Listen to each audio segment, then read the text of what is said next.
I've got your energy stories for the first week of December 2022. And in the first one, the U.S. Department of Commerce probe has initially found that a number of Chinese solar manufacturers are indeed circumventing tariffs by assembling equipment in Cambodia, Malaysia, Thailand, and Vietnam prior to shipping to the U.S. in, quote, trade-distorting actions which undermine American industries, unquote. The DOC investigation will continue with a final determination next May, though President Joe Biden has frozen any new tariffs that would be applied through June of 2024. At that time, the government would begin collecting cash deposits as high as 254% for affected imports, though most companies would see rates under 35%. In other trade-related news, the EU is expressing its concern over U.S. industrial domestic content policy related to batteries and electric vehicles, as they fear being shut out of a growing market. A top European Union commissioner pulled out of a key meeting with U.S. officials this week, citing too little time to address key concerns about IRA provisions. The issue also came up during last week's summit between President Biden and French President Macron, with Biden working to reassure Europe that, quote, there's tweaks that we can make. It never intended to exclude folks who were cooperating with us, unquote. Stay tuned on that one, as those tweaks may be difficult to realize. In addition to changing the vehicle and battery trade landscape, the IRA is also kicking off a rush to clean up the sins of our hydrocarbon drilling past. Since the IRA held out $4.7 billion for states to plug abandoned oil and gas wells, every state affected is rushing to identify those orphaned wells and document them. Not surprisingly, where you look, you find, with states now reporting over 120,000 abandoned wells, up 50% from the 81,000 identified as of last year. In news related to power markets, PJM will manage its interconnection queue with a, quote, first ready, first served, unquote, review process, aggregating proposals and assigning related system upgrade costs in clusters per a plan approved by the Federal Energy Regulatory Commission. In the meantime, no new projects will be approved until at least early 2026. So what's at stake?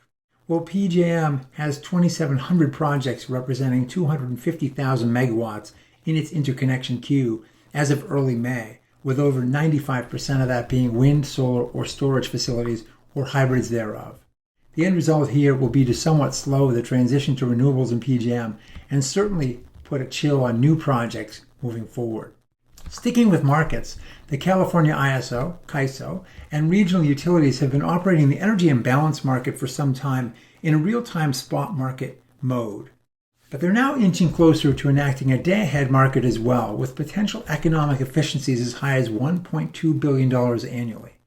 CAISO plans on a final enhanced day-ahead market proposal by early December, with decisions by all participants by February and actual voluntary day-ahead market operations by 2024. In other power markets, day-ahead transactions typically dwarf real-time spot market purchases that today make up the EIM market.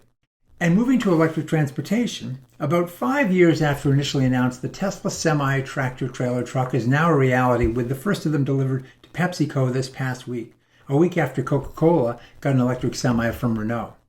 Pepsi had ordered 100 such vehicles in 2017 and expects to take delivery of 15 by year's end. Meanwhile, Daimler Trucks North America is also in the heavy truck game, delivering its first three progeny of Freightliner e-Cascadias to Penske Truck Leasing and food delivery company Sysco.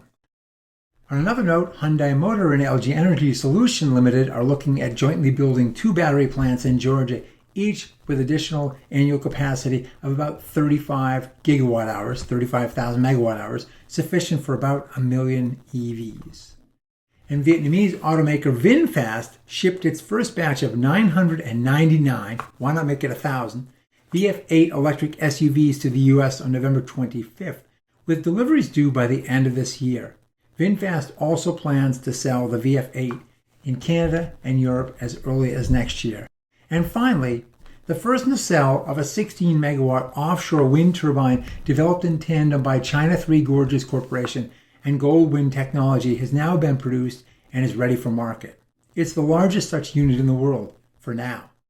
But a Chinese competitor, CCS Haizhuang, is reportedly set to unveil an 18-megawatt turbine in just a couple weeks.